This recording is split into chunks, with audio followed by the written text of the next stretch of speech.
Avis vascular centre మన దేశంలోనే the best varicose vein hospital.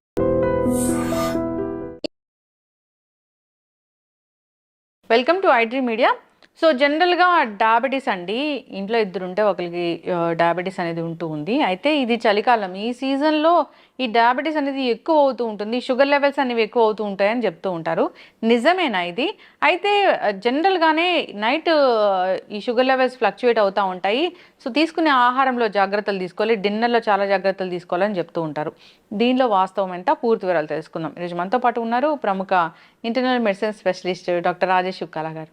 Doctor గారు నమస్తే. నమస్తే డాక్టర్ గారు, ఎన్నో ఇంట్రెస్ట్ చేశాను మిమ్మల్ని ఈ షుగర్ గురించి. అయితే ఈ చలికాలము అంటే సీజన్కి షుగర్ లెవెల్స్ అనేవి మారుతూ ఉంటాయా? చలికాలంలో వాస్తవానికి ఎక్సర్సైజ్ అనేది చాలా మంది మానేస్తారు. ఫస్ట్ థింగ్, సో ఎక్సర్సైజ్ మానేసినప్పుడు వీళ్ళు చేసే పని ఏంటి? ఎక్కువసేపు పడుకోవడం. సో ఇండైరెక్ట్గా యాక్టివిటీ అనేది తగ్గిపోయింది. యాక్టివిటీ తగ్గిపోతూ చలికాలంలో కన్జంప్షన్ ఆఫ్ క్యాలరీస్ కూడా ఎక్కువగా ఉంటాయి, ఎందుకంటే ఆ ప్రిఫరెన్స్ అలా ఉంటుంది. సో ఎండాకాలానికి చలికాలానికి డిఫరెన్స్ ఏంటంటే వాటర్ తక్కువ తాగుతాం, సో స్టమక్ ఎంప్టీనెస్ ఎక్కువగా ఉంటుంది. సమ్మర్లో ఎక్కువ వాటర్ తాగుతాం, స్టమక్ ఫుల్నెస్ ఎక్కువ ఉంటుంది. సో ఆ కారణంగా ఇంకొద్దిగా ఎక్కువ తినడం అనేది సహజంగా జరిగే అంశం. సో ఈ కారణంగా షుగర్ అనేది ఎఫెక్ట్ అవుతుంది. ఓకే, జనరల్గా ఈ లెవెల్స్ ఉంటే ఇది నార్మల్ షుగరు అనడానికి ఏముంది డాక్టర్ గారు? ఎట్లా మనం చెప్తాము? సో స్ట్రిక్ట్ గైడెన్స్ ప్రకారం ఒక డయాబెటిక్ పర్సన్కి రికమెండెడ్ లెవెల్స్ ఆర్ 100 ఫాస్టింగ్ అనేది. ఆ ఫాస్టింగ్ అనే బ్లడ్ టెస్ట్ కూడా ఉదయాన్నే 6 నుంచి 7 గంటల మధ్యన చేసుకోవాలి, ఐడియల్గా 6 గంటలప్పుడు చేసుకోవాలి. తర్వాత ఆహారం తినిన తర్వాత 2 అవర్స్కి, ఆ ఫుడ్ తినిన తర్వాత 2 అవర్స్కి అరౌండ్ 160, 10± ఉంటే ఇది correct amount of sugar management. అయితే నేను జనరల్గా ఇలాంటి సెంటర్కి వెళ్ళినప్పుడు ఇంటర్వ్యూ కోసం వెళ్ళాను డాక్టర్ గారు. అక్కడ డాక్టర్ అడుగుతూ ఉన్నారు ఏంటంటే పేషెంట్ని, షుగర్ లెవెల్స్ ఎక్కువ వచ్చాయి, రాత్రి ఏం తిన్నావు అని. అంటే రాత్రి ఏం తిన్నది ఫాస్టింగ్ బ్లడ్ షుగర్ మీద చూపిస్తుందా ప్రభావం? సాధారణంగా ఇప్పుడున్న లైఫ్ స్టైల్స్లో వెస్టర్నైజేషన్ అనేది ఎక్కువగా కనిపిస్తుంది. సో ఆల్మోస్ట్ ఎవ్రీబడి కొద్దిగా లేట్గా పడుకుంటున్నారు. ఎవ్రీవన్, ఒకరని చెప్పడానికి లేదు, అందరూ కూడా లేట్గా పడుకుంటున్నారు. సో లేట్గా పడుకునే ప్రక్రియలో మనం చేసేది ఏంటంటే లేట్గా భోజనాలు తినడం కూడా. అండ్ లేట్గా భోజనం తినడమే కాకుండా కొద్దిగా high calorie food or consumption of calories కూడా ఎక్కువగా రాత్రులే. ఇప్పుడు ఎవరైనా డే టు డే యాక్టివిటీస్ తీసుకుంటే, ఎవరైతే కాన్షియస్గా లేరో పొద్దున మధ్యాహ్నం కన్నా రాత్రులు కాస్త ఫుడ్ కన్జంప్షన్ ఎక్కువగా ఉంటుంది. సో ఇవే కాకుండా మనం ఇదివరకు అనుకున్నట్టు మానసిక ఒత్తిడులు అనేవి పెరుగుతూ వస్తున్నాయి. ప్రతి ఒక్కరికి స్ట్రెస్ అనేది ఎక్కువ ఉంటుంది, నిద్ర అనేది లోపిస్తుంది. సో నేను చెప్పదలుచుకుంది, డయాబెటీస్ అనేది ఒక హార్మోన్ ద్వారా రెగ్యులేట్ అయ్యే కండిషన్. ఇంత చేంజెస్ వచ్చినప్పుడు ఈ హార్మోనల్ ఇంబ్యాలెన్స్ కూడా తప్పుదోవ పడుతుంది. ఆ కారణంగా ఈ ఫాస్టింగ్ షుగర్ అనేది ఫ్రీక్వెంట్గా ఎక్కువగా కనిపిస్తుంది. ఓకే, అయితే ఫాస్టింగ్ షుగర్ ఎక్కువగా కనిపిస్తే దాన్ని బేస్ చేసుకొని మందులు రాస్తారా, లేదంటే దానికి కూడా ఏమైనా 24 hours మానిటరింగ్ అట్లా ఉంటుందా డాక్టర్ గారు? ఇప్పుడు డివైజెస్ అనేవి చాలా వచ్చున్నాయి. ఇప్పుడు కంటిన్యూస్ బ్లడ్ షుగర్ మానిటరింగ్ అనేది చాలా కామన్గా వాడుతున్నాం. దీన్ని CGM అంటాం. ఈ CGM అనేది ఇప్పుడున్న అవైలబుల్ డివైజెస్లో కనీసం 14 రోజుల వరకు కంటిన్యూస్గా మానిటర్ చేసే విధంగా ఉంటుంది. ఏ టైంలో ఎక్కువ అవుతుంది, ఏ టైంలో తక్కువ అవుతుంది అన్ని డేటా చూపించేస్తూ మీకు అలారమ్స్ ఇస్తూ కూడా ఇది ఫంక్షనింగ్ అనేది జరుగుతుంది. సో అలాంటి దాన్ని డేటా తీసుకొని మేము ఈ లెవెల్స్ అనేవి అడ్జస్ట్ చేయడం జరుగుతుంది. ఈ ఒక్కరోజు పెరిగిందా, 10 రోజులు పెరిగిందా, కంటిన్యూస్గా ఎక్కువ ఉందా అనే దాన్ని బట్టి మనం మెడిసిన్ ఎలా విధంగా అడ్జస్ట్ చేయాలనేది. ఎందుకంటే ఇక్కడ జస్ట్ షుగరే కాదు, అసోసియేటెడ్. ఇప్పుడు సపోజ్ నిద్ర లోపించిన వల్ల షుగర్ పెరిగినప్పుడు నిద్రని టార్గెట్ చేయాలి, కానీ షుగర్ని కాదు టార్గెట్ చేయాల్సింది. సో ఏదైతే టార్గెటెడ్ ప్రాబ్లం ఉందో దాన్ని ఓరియంటెడ్గా ట్రీట్మెంట్ అనేది జరుగుతుంది. ఏది దీన్ని ట్రిగర్ చేస్తుంది అనేది దాని బేస్డ్, దాన్ని తగ్గించుకుంటే షుగర్ అనేది.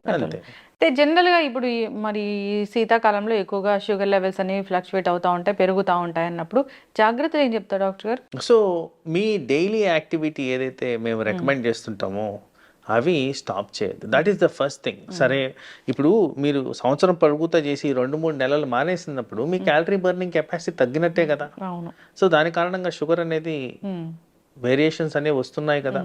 తర్వాత కన్జంప్షన్ కూడా పెరుగుతుంది కదా. సో ఇవి కాకుండా ఆ న్యూట్రాలిటీ మెయింటైన్ చేస్తే ఆల్వేస్ ఐడియల్. ఎందుకంటే ఈ వింటర్ సీజన్ అన్నప్పుడు ఒక 4 months ఉందనుకున్నాం మ్యాక్సిమం ఎక్స్టెన్షన్. మరి 4 months is a bigger chunk. అంటే ఆ పీరియడ్ అనేది చాలా పెద్ద పీరియడ్. 4 months పీరియడ్ని రిలాక్సేషన్గా తీసుకోవడానికే లేదు. ఒకరోజు ఏదో ఒక పూటనో అంటే అది వేరు, కానీ మరి 120 రోజులు అంటే చాలా ఎక్కువగా స్పాన్. అందుకో బాడీ మీద స్ట్రెస్ ఎక్కువ ఉంటుంది, అవయాలు ఎఫెక్ట్ అవ్వడం జరుగుద్ది. పర్టికులర్గా ఆ సీజన్లో కొద్దిగా ఈ స్ట్రోక్లు, హార్ట్ అటాక్లు వచ్చేదానికి ఆస్కారం ఉంది. ఓకే. డయాబెటీస్ వల్ల కూడా స్ట్రోక్ వస్తుందా? ఓ 100%. Diabetes is the commonest reason for heart attacks in India. Commonest reason.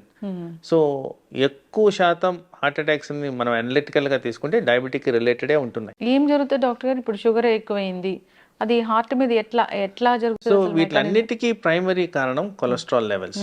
ఎప్పుడైతే క్యాలరీస్ పెరుగుతున్నాయి అంటున్నానో ఆ ఎక్సెస్ అమౌంట్ ఆఫ్ క్యాలరీస్ ఏమవుతుంది బాడీలో ఫ్యాట్ రూపంలో తయారవుతుంది. కొలెస్ట్రాల్ అంటే ఏంటి? ఫ్యాటే. సో ఆ ఫ్యాట్ కారణంగా ఈ రక్తనాళాల్లో బ్లడ్ సరఫరా ఆగిపోవడం, ఆ కారణంగా బ్లడ్ సప్లై ఎక్కడైతే లోపిస్తుందో పర్టికులర్గా బ్రెయిన్ అండ్ హార్ట్కి ఎఫెక్ట్ అయ్యి స్ట్రోక్ అనేది వచ్చేదానికి ఆస్కారం ఉంది.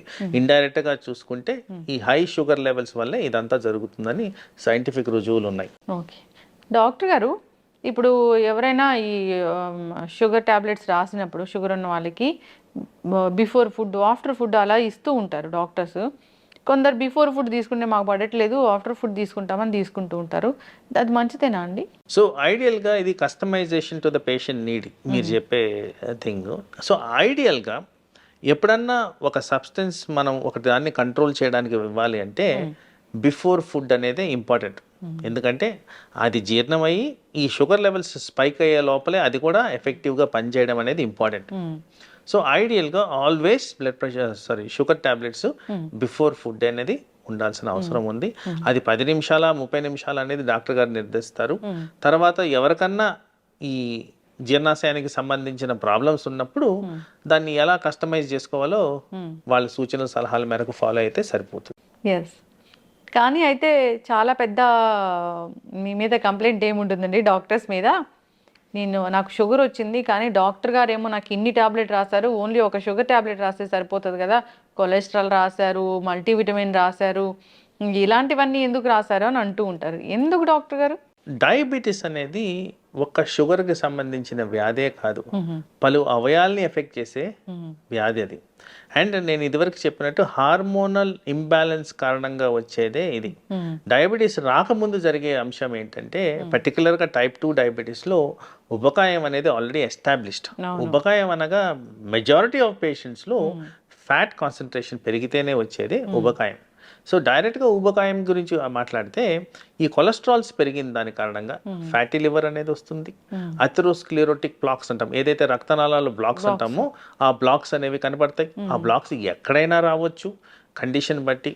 అందుకోసం అన్నిటికీ ప్రివెంటివ్గా డయాబెటీస్ని షుగర్ కిందే కన్సిడర్ చేయకుండా డయాబెటీస్ వల్ల వచ్చే ఎండ్ ఆర్గన్ డ్యామేజ్ ప్రివెన్షనే ఇప్పుడు మేము ఫోకస్ చేస్తున్నది. ప్రథమంగా దీంట్లో హార్ట్ అటాక్స్ రాకుండా మేజర్గా కన్సర్న్ చూపిస్తున్నాం. ఎందుకంటే highest amount of diabetic heart disease ఎక్కువగా ఉంది. అలాగే డయాబెటీస్ ద్వారా కిడ్నీలు ఎఫెక్ట్ అవుతాయి, లివర్ ఎఫెక్ట్ అవుతుంది, బ్రెయిన్ ఎఫెక్ట్ అవుతుంది, కళ్ళు ఎఫెక్ట్ అవుతాయి. వీటిలన్నింటినీ కవర్ చేస్తూ మెడిసిన్స్ ఇవ్వాలి కాబట్టి పలు రకాల మెడిసిన్స్ ఇవ్వడం జరుగుద్ది. అది కూడా పేషెంట్ కండిషన్ బట్టి. ప్రతి ఒక్కరికి అన్ని మందులు రాయడం జరగదు, కానీ సాధారణంగా ఎవరికైతే సరిగ్గా కంట్రోల్ ఉండదో, ఎవరికైతే అవయాలు ఎఫెక్ట్ అవుతున్నాయో వాళ్ళల్లోనే నంబర్ ఆఫ్ టాబ్లెట్స్ పెరిగేదానికి ఆస్కారం ఉంటుందండి. ఎస్. అయితే డాక్టర్ గారు, చాలామంది డైట్తోని మేము డయాబెటీస్ తగ్గిస్తాము అంటున్నారు. చాలా వీడియోస్ నేను కూడా చేశాను ఈ డైట్ చెప్పే వాళ్ళతోని. నిజమేనా అండి డైట్ తోని డయాబెటిస్ అనేది? దాంట్లో రాకెట్ సైన్స్ లేదు కదండి, ఇట్స్ కామన్ సెన్స్. మనము ఈ షుగర్ ప్రొడ్యూసింగ్ సబ్స్టెన్సెస్ తినకపోతే ఇంకా షుగర్కి ఎందుకు మనం ట్రీట్మెంట్ ఇవ్వాలి? అది దాంట్లో పెద్ద నాకు ఆశ్చర్యం కూడా లేదండి. బేసిక్లీ మీరు షుగర్ డిప్రైవ్డ్ ఫుడ్ కానీ తింటే మీకు మెడిసిన్ అవసరం పడదు. Okay. So as it is ఇప్పుడు ఒక ఫ్యాట్ కంటెంట్ తిందాం అనుకోండి, ఫ్యాట్ ఒక్కటే తిన్నప్పుడు మీకు షుగర్ లెవెల్స్ పైకే కావు. ఎక్కడైతే కార్బోహైడ్రేట్ కాన్సన్ట్రేషన్ పెరుగుతుందో అక్కడే మనకి షుగర్ లెవెల్స్ స్పైక్ అవుతున్నాయి. ఈ డైట్ అనేది సాధారణంగా మనం అందరం కూడా రైస్ తింటాం. రైస్ కారణంగా షుగర్ స్పైక్ అవుతుందని ఎస్టాబ్లిష్డ్ ఫ్యాక్ట్. అవును. దీంట్లో కూడా చాలా వ్యత్యాసం ఉందండి. ఈ సోనా మసూరికి బాస్మతి రైస్కి కూడా చాలా తేడా ఉంది. సో ప్రతి రైస్లోనూ షుగర్ లెవెల్స్ పెంచే తత్వం ఉంది. రైసే కాదు, ప్రతి సబ్స్టెన్స్ లైక్ చపాతి, వీట్, ప్రతి దాంట్లో ఉంది ఆ తత్వం. సో అందుకోసం మనం తినే కన్జంప్షన్ ఎంత ఉంది, మన బాడీలో ఎలా ఇన్సులిన్ సెక్రీట్ అవుతుంది, ఇలాంటి వాటి కారణంగానే ఈ షుగర్ అనేది రెగ్యులేట్ అవుతుంది. సో ఇది రెడ్యూస్ చేస్తున్నారంటే ఆఫ్ కోర్స్ వాళ్ళు కానీ కార్బోహైడ్రేట్స్ మానిపిస్తే అవసరం ఉండదు, దాంట్లో పెద్ద డిస్కషన్ లేదు కదండి. ఓకే, అంటే సైంటిఫికల్గా అది ప్రూవెన్ అయిందా లేదా అట్లేం లేదు. డయాబెటీస్ ఉన్న వాళ్ళు డైట్ కూడా పాటిస్తూ మందులు వాడాల్సిందేనా? అంటే కార్బోహైడ్రేట్స్ తినకపోతే మందులు వాడాల్సి వస్తుంది. మరి అది కార్బోహైడ్రేట్ రిలేటెడే ఉంటుంది అది. అది చాలా అంటే కన్ఫ్యూజన్ ఉంది డాక్టర్ గారు. ఈ డైట్ తీసుకోమంటారు, డయాబెటీస్ తగ్గిస్తామంటున్నారు. ఒకవైపు డాక్టర్లు ఏమో మందులు కూడా వాడాలి, ఈ డైట్ కూడా పాటించాలని చెప్తారు. ఇప్పుడు నేను మీకు ఎగ్జాంపుల్ చెప్పాను. ఇప్పుడు ఓన్లీ ఫ్యాట్ తినమని చెప్తాను. ఓన్లీ ఫ్యాట్ తినమంటే దానికి వచ్చే అనర్థాలు నేను మిమ్మల్ని అడుగుతాను. ఇప్పుడు మీరు చెప్పండి, ఒక కామన్ పర్సన్ లాగా ఎక్కువగా ఫ్యాట్ తింటే ఏమవుద్దండి బాడీలో? యూరిక్ యాసిడ్ లెవెల్స్ పెరుగుతాయి. యూరిక్ యాసిడ్ వల్ల కిడ్నీలు డ్యామేజ్ అవుతాయి, కొలెస్ట్రాల్ పెరుగుద్ది. కొలెస్ట్రాల్ కారణంగా మన బాడీలో అవయాలన్నీ దెబ్బతింటాయి. మరి ఇవన్నీ ఎఫెక్ట్ అవుతున్నప్పుడు మరి వాటిని ఎవరు మానిటర్ చేయాలి? సో బ్యాలెన్స్డ్ ఫుడ్ అనేది ఇంపార్టెంట్. సో ఎప్పుడో ఎస్టాబ్లిష్ అయిన ఆల్గోరిథం ఏంటంటే balanced food, adequate amount of nutrients, adequate amount of carbohydrate, adequate amount of fat and protein అన్నీ కలిపి ఉన్నవే అది బ్యాలెన్స్డ్ డైట్. అయితే కస్టమైజేషన్ మన కంట్రీలో ఎక్కడ జరుగుతుందంటే కార్బోహైడ్రేట్ మనకి బాడీకి సూట్ కావట్లేదు. ఎందుకంటే ఏషియన్ సబ్సెట్ ఆఫ్ పాపులేషన్ లో ఒక టైప్ ఆఫ్ జెనెటిక్ పాపులేషన్ ఉంది, దీంట్లో షుగర్ కి సెన్సిటివిటీ ఎక్కువగా ఉంటుంది, వీళ్ళలో డయాబెటీస్ ఎక్కువగా వస్తుందని ఎస్టాబ్లిష్డ్ ఫ్యాక్ట్. ఇప్పుడు ఈ పర్సన్ వెళ్ళి మెడిటేరియన్ డైట్ కానీ తింటే, మెడిటేరియన్ డైట్స్ అంటే fibre, natural fruits, vegetables and nuts ఉన్నది తింటే మీకు డయాబెటీస్ అనేది డెఫినెట్లీ అదుపులోకి వస్తుంది. సో ఇవి మీరు కన్సిడర్ చేసుకుంటే దీంట్లో ఎక్కడ మీకు కార్బోహైడ్రేట్ సోర్స్ ఉందండి? ద మేజర్ కెలామిటీ మన దగ్గర జరిగేది consumption of rice in highest amounts. అది తగ్గించుకుంటే మనకి డెఫినెట్ గా షుగర్ కంట్రోల్కి వచ్చేస్తుంది. ఇన్ని నెంబర్ ఆఫ్ టాబ్లెట్స్ కూడా అవసరం పడదండి. So rice related components or carbohydrate components కానీ తగ్గించుకో విధంగా మనం డైట్ ప్లాన్ చేసుకుంటే డెఫినెట్గా మీకు డయాబెటిక్ అండర్ కంట్రోల్ వస్తుంది. ఓకే డాక్టర్ గారు, ఇన్నేళ్ళ ఎక్స్పీరియన్స్ మీది, ఎంతో మంది పేషెంట్స్ని చూసుంటారు. ఇప్పటి వరకు జనరల్గా ఈ చూసిన వాళ్ళలో ఎవరికైనా పూర్తి స్థాయిలో మందులు మాన్పించాము, షుగర్ అనేది రివర్స్ అయిపోయింది అనేది ఉందా? జనరల్గా చెప్తారు ఏంటంటే షుగర్ వచ్చిందంటే జీవితాంతం మందులు వాడాల్సిందే అంటారు. రివర్స్ అయ్యాయండి ఎవరికన్నా? సో ఇక్కడ చాలా ఇంపార్టెంట్ క్రిటికల్ క్వశ్చన్ మీరు అడిగింది, చాలా ప్రాక్టికాలిటీ ఉన్న క్వశ్చన్. సో ఇక్కడ చాలా మందికి అర్థం కావాల్సింది ఏంటంటే diabetes is a progressive condition. ఒక్కసారి డయాబెటీస్ డిటెక్ట్ అవుతుందంటే ఆ ఇన్సులిన్ ప్రొడక్షన్ అనేది బాడీలో 50% తగ్గిపోయిన తర్వాతే ఇది వస్తుంది. సో ఆ ప్యాంక్రియాటిక్ గ్లాండ్లో డ్యామేజ్ జరిగి లెస్ అమౌంట్ ఆఫ్ ఇన్సులిన్ కారణంగా ఇది ఎఫెక్ట్ జరుగుద్ది. రెండో విధమైన ప్రాబ్లం ఏంటంటే ఉబకాయం కారణంగా ఆ రిక్వైర్మెంట్ ఆఫ్ ఇన్సులిన్ లోపించి దానివల్ల కూడా మనకి షుగర్ లెవెల్స్ ఆల్టరేషన్స్ వస్తాయి. సో వీటిని రివర్స్ చేయగలిగితే అంటే ప్యాంక్రియాటిక్ డ్యామేజ్ ని రివర్స్ చేయలేం, బట్ ఉబకాయాన్ని రివర్స్ చేయొచ్చు. ఎవరికైతే రివర్స్ చేయగలుగుతానో వాళ్ళలో టెంపరీగా రిక్వైర్మెంట్ ఆఫ్ మెడిసిన్ అనేది ఉండదు.